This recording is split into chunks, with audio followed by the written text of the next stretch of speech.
بسم اللہ الرحمن الرحیم۔ اردو البم کے معزز سامعین السلام علیکم۔ جب نور الدین محمود زنگی رحمۃ اللہ علیہ انطاکیہ پر حملہ کرنے کی تیاری کر رہے تھے تو اچانک انہیں ایک اور المناک خبر ملی۔ دمشق کے وزیر اعظم امیر معین الدین نے وفات پائی۔ اس کے مرتے ہی دمشق کے نائل حکمران امیر مجیر الدین نے حکومت کی باغ ڈور سنبھال لی۔ امیر معین الدین اسلام کا درد رکھنے والا، دور اندیش اور انتہائی لائق منتظم تھا۔ اس کی موت نے دمشق کے گرد و نواح میں بسنے والے عیسائیوں کے حوصلے بلند کر دیے اور انہوں نے حیران کے علاقے کو تباہ و برباد کرنا شروع کر دیا۔ وہ کھلے عام مسلمان عورتوں اور بچوں کو گرفتار کر کے لے جاتے تھے اور پھر انہیں غلام بنا کر بازاروں میں فروخت کر دیتے تھے۔ جب سلطان نور الدین زنگی کو ان واقعات کی خبریں موصول ہوئیں تو وہ بہت رنجیدہ ہوئے۔ پھر فوری طور پر سلطان عادل نے اپنے قاصد کو یہ پیغام دے کر امیر مجیر الدین کے پاس دمشق بھیجا: اگر ان فتنہ پرواز عیسائیوں کی سرکوبی نہیں کی گئی تو ایک دن تمہاری سلطنت بھی غیر محفوظ ہو جائے گی۔ امیر مجیر الدین نے اس مخلصانہ مشورے کو بڑی حقارت سے ٹھکرا دیا اور سلطان نور الدین زنگی کے خط کے جواب میں صاف صاف لکھ دیا کہ وہ اپنی حفاظت کرنا خوب جانتا ہے۔ امیر مجیر الدین کے جواب سے سلطان عادل کو سخت مایوسی ہوئی۔ وہ جانتے تھے کہ اگر مجیر الدین کی اصلاح نہیں کی گئی تو عیسائیوں کو دوبارہ قدم جمانے کا موقع مل جائے گا اور پھر اس پورے علاقے کی آزادی خطرے میں پڑ جائے گی۔ مجبوراً سلطان نور الدین زنگی نے اپنے لشکر کو دو حصوں میں تقسیم کر دیا۔ ایک لشکر کی قیادت اسد الدین شیر کوہ کو سونپی اور یوسف صلاح الدین کو اس کا نائب مقرر کیا۔ پھر یہ لشکر مفسد عیسائیوں کی سرکوبی کے لیے ہیران کی طرف روانہ ہوا۔ دوسرے لشکر کی قیادت خود سلطان نور الدین محمود زنگی کر رہے تھے، جس کا رخ دمشق کی طرف تھا۔ سلطان عادل برگرفتاری کے ساتھ آگے بڑھتے ہوئے دمشق کے نواحی علاقے بالبک میں داخل ہوئے، جو 2 سال سے قحط کا شکار تھا اور یہاں کے مقامی باشندے سخت عذاب میں مبتلا تھے۔ پھر عجیب بات ہوئی کہ جیسے ہی سلطان عادل نے بالبک کی حدود میں قدم رکھا تو یکایک مشرق کی سمت سے ایک گہرا سیاہ بادل اٹھا اور دیکھتے ہی دیکھتے موسلا دھار بارش شروع ہو گئی۔ اس علاقے کے رہنے والوں نے سلطان نور الدین زنگی کی آمد کو نہایت مبارک سمجھا اور پانی میں بھیگتے ہوئے سلطان عادل کے دیدار کو حاضر ہوئے۔ پھر جب سلطانی لشکر آگے بڑھا تو بالبک کے باشندوں کے ہونٹوں پر بس ایک ہی دعا تھی: اے اللہ، تو امیر مجیر الدین کو برباد کر اور سلطان نور الدین کو فتح و نصرت سے ہمکنار کر کہ ہمیں ایسے ہی مہربان اور عادل حکمراں کی ضرورت ہے۔ جیسے ہی امیر مجیر الدین کو سلطانی لشکر کے آنے کی خبر ملی تو اس نے ایک نہایت گستاخانہ خط نور الدین زنگی کے نام تحریر کیا: تمہارے حق میں یہی بہتر ہے کہ بلا تاخیر واپس چلے جاؤ، ورنہ ہماری شمشیریں اور نیزے تمہارا استقبال کریں گے اور تمہیں شکست و نامرادی کے سوا کچھ حاصل نہیں ہوگا۔ امیر مجیر الدین کا خط پڑھ کر سلطان عادل کو سخت غصہ آیا، مگر انہوں نے بے مثال ضبط و تحمل کا مظاہرہ کیا۔ اگر وہ چاہتے تو چند روز میں دمشق کی اینٹ سے اینٹ بجا دیتے، لیکن انہوں نے مسلح تصادم کے بجائے مذاکرات کو ترجیح دیتے ہوئے جوابی خط تحریر کیا: تم خود میرے پاس آؤ یا اپنے کسی معتبر امیر کو بھیج دو تاکہ ہم دونوں مل کر سلامتی کا کوئی راستہ اختیار کر لیں۔ امیر مجیر الدین نے سلطان عادل کے جواب کو والی شام کی کمزوری سمجھا اور فوراً دوسرا خط لکھا: ہم اپنے الفاظ واپس نہیں لیتے، ایک بار جو کہہ دیا سو کہہ دیا، تمہاری سلامتی اس میں ہے کہ الٹے قدموں لوٹ جاؤ۔ مجبوراً سلطان نور الدین محمود زنگی رحمۃ اللہ علیہ نے آگے بڑھ کر پورے دمشق کا محاصرہ کر لیا، پھر اس قدر دباؤ بڑھایا کہ امیر مجیر الدین نے گھٹنے ٹیک دیے اور سلطان عادل سے صلح کی درخواست کی۔ سلطان نور الدین زنگی نے اپنی طرف سے صلح کی 2 شرائط پیش کی: پہلی یہ کہ امیر مجیر الدین اپنے ہاتھ سے صلح نامہ تحریر کرے اور دوسری یہ کہ صلح کی درخواست لے کر وہ خود سلطان کی خدمت میں حاضر ہو۔ وہ بڑا ذلت امیز منظر تھا کہ جب امیر مجیر الدین نے اپنے چند محافظوں کے ساتھ صلح نامہ ہاتھ میں لیے ہوئے سلطان کے خیمے میں داخل ہوا، پھر کچھ دیر بعد سلطان نور الدین زنگی رحمت اللہ علیہ دمشق کے تخت پر جلوہ افروز ہوئے۔ امیر مجیر الدین ان کے بائیں ہاتھ پر سر جھکائے بیٹھا تھا۔ پھر سلطان عادل انتہائی پرجلال لہجے میں حاضرین دربار سے مخاطب ہوئے: میں نے والی دمشق کی تمام گستاخیوں کو معاف کرتے ہوئے صلح و سلامتی کا راستہ صرف اس لیے اختیار کیا کہ اہل ایمان کا خون زمین پر نہ گرے، جو میری نظر میں دنیا کی ہر شے سے زیادہ قیمتی ہے۔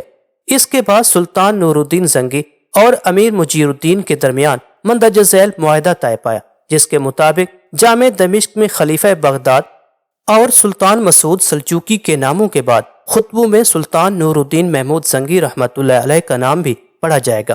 اس کے علاوہ تمام فوجی افسروں کا تقرر سلطان عادل کی منصوری سے ہوا کرے گا اور انہی کے نام کا سکہ دمشق میں رائج کیا جائے گا۔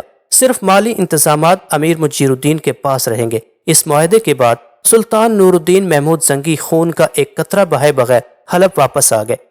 پھر جب دوسرے دن حلب کا دربار آراستہ تھا تو اسد الدین شیر کوہ اور یوسف صلاح الدین اس خوشخبری کے ساتھ داخل ہوئے کہ ہیران میں عیسائیوں کے فتنہ گروں کا ہمیشہ کے لیے خاتمہ کر دیا گیا ہے۔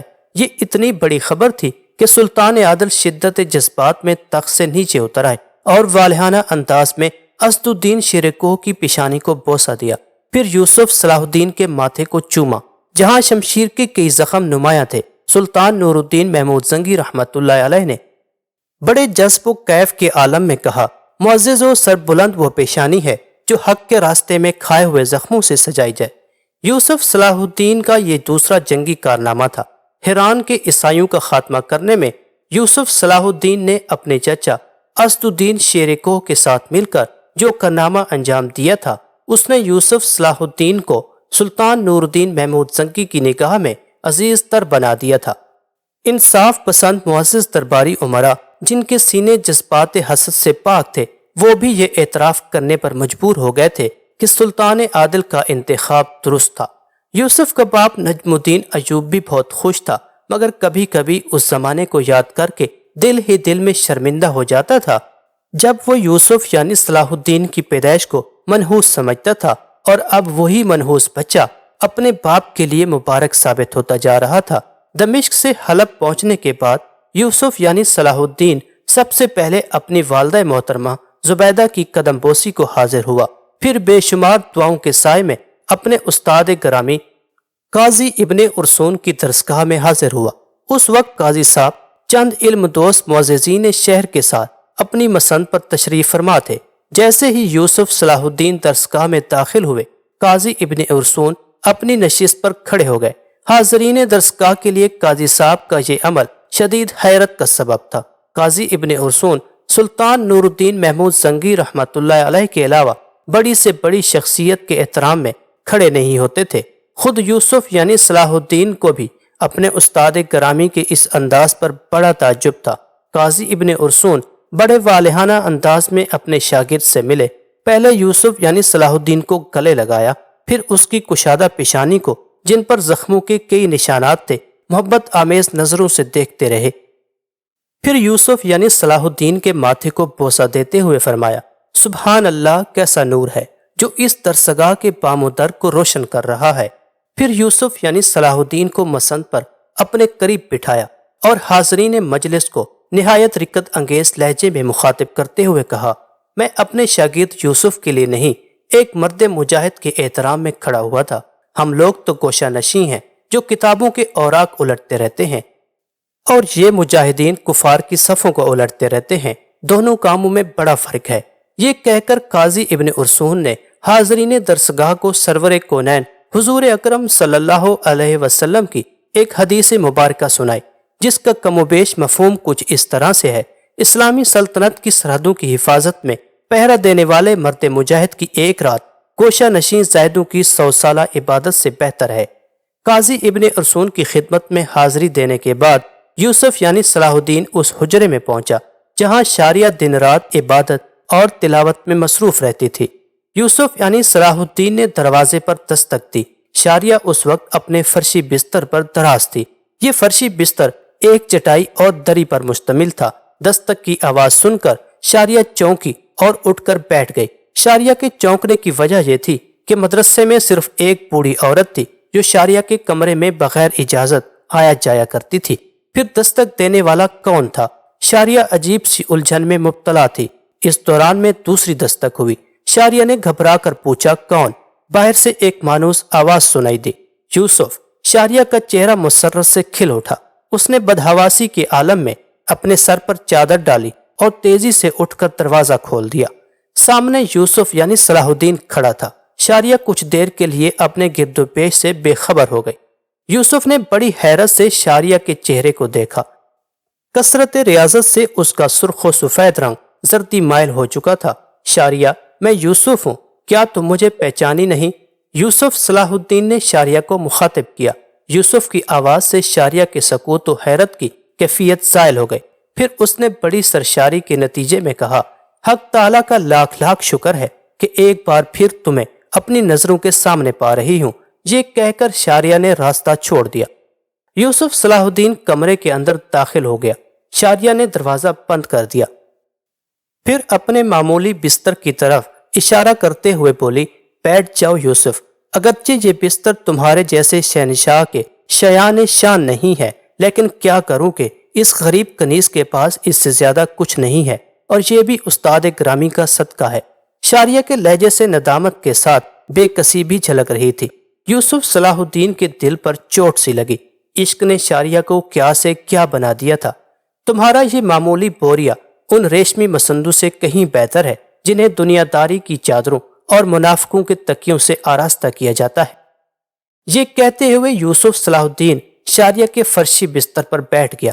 یوسف کا خیال تھا کہ شاریہ بھی اس کے ساتھ بیٹھ جائے گی، مگر وہ بادب کھڑی رہی، جیسے آقا کے سامنے کوئی کنیز یا مالک کے روبرو کوئی فرض شناس ملازمہ۔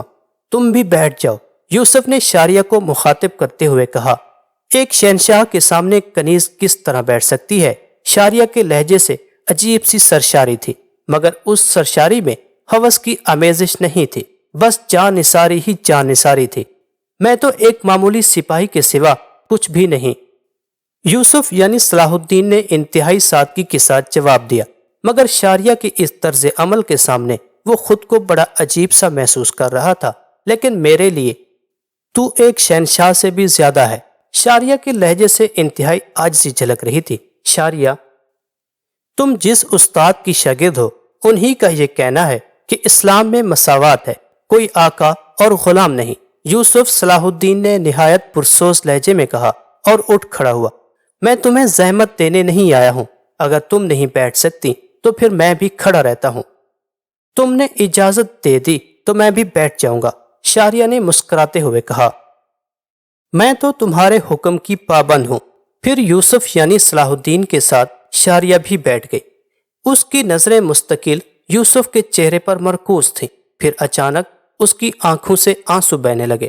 یوسف صلاح الدین نے رونے کا سبب پوچھا تو انتہائی رقت آمیز لہجے میں کہنے لگی، میں اپنی اس محرومی پر روتی ہوں کہ تمہاری کوئی خدمت نہیں کر سکتی۔ میرا دل چاہتا ہے کہ شہسواری سیکھوں اور تمہارے ساتھ جنگ میں شریک رہوں، پھر دشمن کی جو شمشیر یعنی تلوار تمہاری طرف لپکے اسے اپنے کمزور ناتواں جسم پر روکوں، یہاں تک کہ لڑتے لڑتے ماری جاؤں۔ پھر شاریہ نے یوسف یعنی صلاح الدین کی پیشانی کی جانب اشارہ کرتے ہوئے کہا، یہ زخم جو تمہارے ماتھے پر ابھرے ہیں وہ میرے دل تک آئے ہیں۔ میں اپنی اس بدنصیبی پر ماتم کرتی ہوں کہ ان زخموں پر مرہم بھی نہیں رکھ سکتی۔ شاریہ کی اس اضطرابی کیفیت نے یوسف یعنی صلاح الدین کو بھی اداس کر دیا تھا۔ پھر شاریہ نے بڑی مشکل سے اپنے جذبات پر قابو پایا، آنسو پونچھ ڈالے اور مسکراتے ہوئے کہنے لگی، تمہیں فتوحات مبارک ہوں، مگر ابھی اور عظیم الشان فتوحات تمہارا انتظار کر رہی ہے۔ پھر جب یوسف یعنی صلاح الدین رخصت ہونے لگا تو شاریہ نے اپنے محبوب کی بارگاہ میں ایک انوکھی نظر پیش کرتے ہوئے کہا، یوسف، تم جب بھی میدان کارزار کی طرف جاؤ تو خود کو تنہا نہ سمجھنا، میں گھوڑے کے سمو سے اٹھنے والے غبار کی طرح تمہارے ساتھ ہوں۔ سلطان نور الدین محمود سنگی رحمت اللہ علیہ کے امراء میں ایک امیر زنجار بھی تھا، جو امیر ابن مرکوم کی طرح سازشی، ہوس سے بھرپور اور کینہ پرور انسان تھا۔ یوسف یعنی صلاح الدین پر الزام تراشی کے موقع پر اس نے ترکی کنیز شاریہ کو دیکھا تھا اور اس کے بے پناہ حسن و جمال پر دل و جان سے فریفتہ ہو گیا تھا۔ ابن مرکوم کے ماتوب ہونے کے بعد امیر زنجار نے سوچا تھا کہ شاریہ بے سہارا ہو جائے گی تو وہ اسے اپنی کنیز بنائے گا، مگر جب سلطان نور الدین محمود سنگی رحمت اللہ علیہ نے شاریہ کو اپنے محل سرا میں پناہ دے دی تو امیر زنجار کے سارے ہوسناک جذبوں اور منصوبوں پر اوس پڑ گئی۔ پھر اس وقت امیر زنجار کی ناآسودہ خواہشوں نے دوبارہ کروٹ لی۔ جب شاریہ سلطان عادل کے محل سے نکل کر قاضی ابن ارسون کی درسگاہ میں داخل ہو گئے۔ امیر سنجار کچھ دن تک خاموشی سے حالات کا جائزہ لیتا رہا۔ پھر ایک دن وہ قاضی ابن ارسون کی درسگاہ میں داخل ہوا اور شاریہ کی بے چارگی پر اپنی ریاکارانہ ہمدردی کا اظہار کرنے لگا۔ قاضی صاحب، یقیناً اس بے سہارا لڑکی کے ساتھ بڑا ظلم ہوا ہے، اگر آپ حکم دیں تو میں اس کی تلافی کر دوں۔ قاضی ابن ارسون نے حیرت سے امیر سنجار کی طرف دیکھا۔ تم اس لڑکی کی مدد کس طرح کرنا چاہتے ہو؟ میں چاہتا ہوں کہ وہ آپ کے مدرسے پر بوجھ نہ بنے۔ امیر سنجار نے بڑی عیاری کے ساتھ اپنا مدعا بیان کرتے ہوئے کہا، اس لیے میں نے سوچا ہے کہ اسے اپنی کنیز بنا لوں تاکہ وہ عیش و آرام کی زندگی گزار سکے۔ امیر سنجار کی بات سن کر قاضی ابن ارسون کے چہرے پر ناگواری کا رنگ ابھر آیا۔ اگر وہ عیش و آرام کی طلبگار ہوتی تو دربار سلطانی چھوڑ کر ایک فقیر کے مدرسے میں کیوں آتی؟ اسے کسی کی غلامی کی آرزو نہیں، عزت و سکون کی تلاش ہے۔ میں سمجھا تھا کہ تم اس سے شادی کر کے ایک مسلمان عورت کو باوقار زندگی دینا چاہتے ہو۔ امیر سنجار کا منصوبہ ناکام ہو چکا تھا، مگر اس کے شاطر ذہن نے چند لمحوں میں نئی ترکیب تراش لی۔ اگر وہ مجھ سے شادی کرنے پر رضامند ہے تو میں اس کے لیے بھی تیار ہوں۔ امیر سنجار کے جواب نے قاضی ابن ارسون کو مطمئن کر دیا۔ میں شاریہ کے سامنے تمہاری اس خواہش کا ذکر کروں گا۔ اگر وہ راضی ہو گئی تو اس طرح ایک اچھی رسم کی بنیاد پڑ جائے گی اور حق تعالی تمہیں حسن نیت کا بہترین صلہ ادا کرے گا۔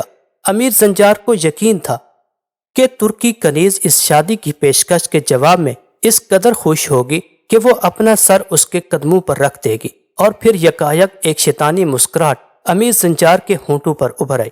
اور پھر کیا ہوگا؟ کچھ دن بعد مہر کی رقم ادا کر کے اسے طلاق دے دوں گا۔